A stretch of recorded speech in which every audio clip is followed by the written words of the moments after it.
Within the colleges, one of the big mandates that they've been given is preparing people for work, but it's almost been expanded to beyond that, so that it's about Tvet leading to work. So some of the issues that we're going to raise, and we'll divide this into three parts. The one is to look at conceptual issues. Secondly, we'll look at some of the policy issues around the relationship between TVET and work. And thirdly, we'll be looking at work integrated learning. So just to go into some of the conceptual issues. All right. So under conceptual issues, we'll look at issues of globalization and skill shortages, and then some of the contradictions that have begun to arise, and then some of your major theoretical frameworks, like transitions versus trajectories versus pathways versus capabilities. Which of these frameworks begins to explain our Tibet situation? Now, this is the framework that is being used, or that people generally speak about college and how colleges work. So there's your school, and from your school you go into college, and there's a transition into college, and then from college you go either into higher education or you go into the world of work. And we're speaking about this connection here, the transition from colleges into the world of work. And the language that people are speaking about in the new vocationalism, for example, is that there's globalization, there's a knowledge economy, there's a fourth industrial revolution, there's this conceptual age that is coming, so that we need different kinds of workers, and so we need a new vocationalism. We need a 21st century artisan. Problem is, according to this argument, is that there's a skills mismatch, and there are skill shortages. So the kind of skills that we need now is not the kind of skills that the schools are necessarily, or the colleges are necessarily producing. Or people don't have enough education. We're hoping that if we give them more education, they will be prepared to take on this role as a 21st century artisan. And so we're not looking for just your old kind of academic qualifications. We're looking for more applied knowledge. Looking at work integrated learning, work-based experience. And so when we speak about this notion of skill shortages, the Department of Labor, and now within the CETA discourse, they're speaking of two different kinds of skills. The one is they're speaking about scarce skills when they talk about skill shortages. And the second is they're speaking about critical skills. So scarce skills is when there is, sorry about that, is when there is an absolute shortage of skill. So in that case, what will happen is that there aren't enough armature winders, for example, or there aren't enough receptionists. So there's an absolute skill. Critical skills are slightly different in that there are enough artisans, but they don't have enough of a particular kind of skill. So, for example, they don't know about team building enough. They don't know enough about computers, because computers are now entering into artisan worlds. So it's a particular skill that needs to be developed. So it's either generic skills like teamwork, or there are target area skills where there's maybe a new competence or a new skill that is coming in that people now need to know about. And under critical skills, there's also specific target groups that are lacking. So certain marginalized groups, women, blacks, rural people, people with disabilities, and so on and so forth. But even though we have this situation where we're starting to say, but there are scarce skills and there are critical skills lacking, some people are starting to say that there are problems with this discourse. So, for example, Jeremy Rifkin is starting to speak about the end of work. And so he and others are like him are starting to say that actually jobs are being robotized. Work as we know it is coming to an end. So shouldn't we be looking at a situation where we have a kind of a post-work economy? What do we do? People like Ulrich Beck are also looking at that kind of stuff. What happens under these new circumstances with all the changes that have happened?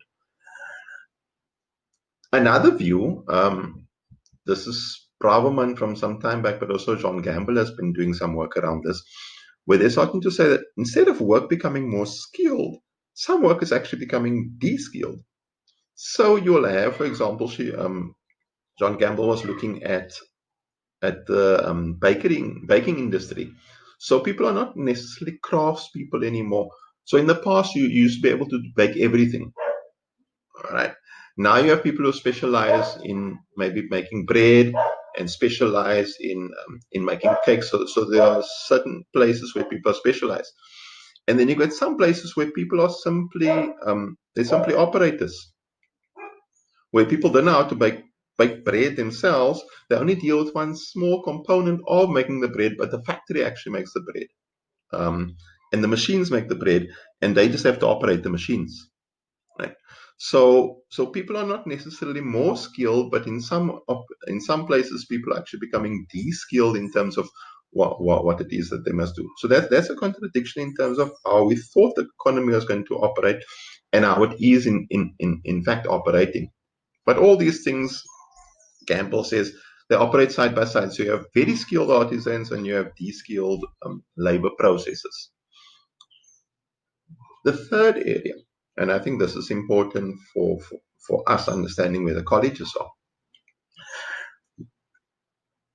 People like South Africa and what some of the literature calls liberal market economies have a very particular way in which the economy deals with its labor market. So, at a particular point in time, especially your English-speaking countries, um, they began to de-link from work. So instead of just think about this for some of you who were with colleges for a longer. What used to happen is that the work used to send people to the colleges. They were already employed in the colleges had to train them. Now this is shifted. Now the colleges have to send people to the workplace. It's back to front. It's the other way around. So suddenly you have to recruit workers, whereas the workers were just sent to you. Right? And you have to find them jobs, whereas before they had jobs and they were coming to you for training, now you have to find them jobs. So, for example, your N courses, which are 3-month courses in the engineering case, or 6-month courses in the case of industry, they had a sandwich model. The people who come to you, they come out of work, they come to you, they get training, then they go back into the work. Then they go do the N2, and then they go back, and then they go back to work. So there was alternation between work and learning. Now it's N1, N2, N3, N4, N5, N6. No workplace experience. It's different.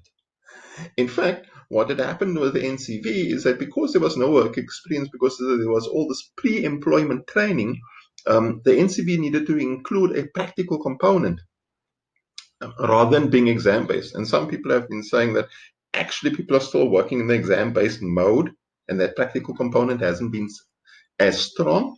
So this whole notion of colleges being de-linked from work is a difficult situation, especially in your English-speaking countries. In your Nordic countries and in Germany, etc., it's somewhat different. But here we've been de-linked from the workplace.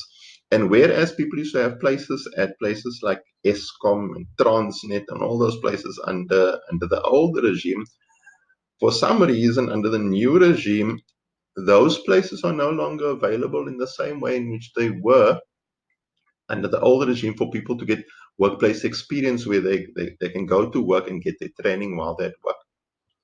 So that's a second that's a fairly major contradiction where the colleges have become de-linked from work. Secondly, people like Alea and Nathan are arguing that in fact colleges, it's not their job to create work, and if one looks at it, the problem is not that there isn't enough training. The problem is there isn't enough work. So we can train until we're blue in the face. The fact is that there isn't enough work for people to take on. And they're saying that actually the labor market is not, even when we do skill people, the labor market is not absorbing them. A study that we did at Tvet, for example, at the Institute for Post-School Studies, did, for example, show that about 35% of the people who, after 2 years after completing college, 35% of them are sitting at home. They're not in employment, they're not in education, they're not in training. So there are some issues. And it was hoped, I think, by someone, that the colleges would then begin to place people in industry. But colleges are struggling to do that. And Giewe, when he did this in 2010, started to say, but actually, college is not doing this, and so people are mainly finding their work through routes other than the college. And some of you who are working at the college will be able to attest to what your college is currently doing. So we would love to hear how your college is currently coping with the whole notion of you being able to place people in industry. So those are some of the contradictions. Those are some of the challenges that people have in terms of work placement.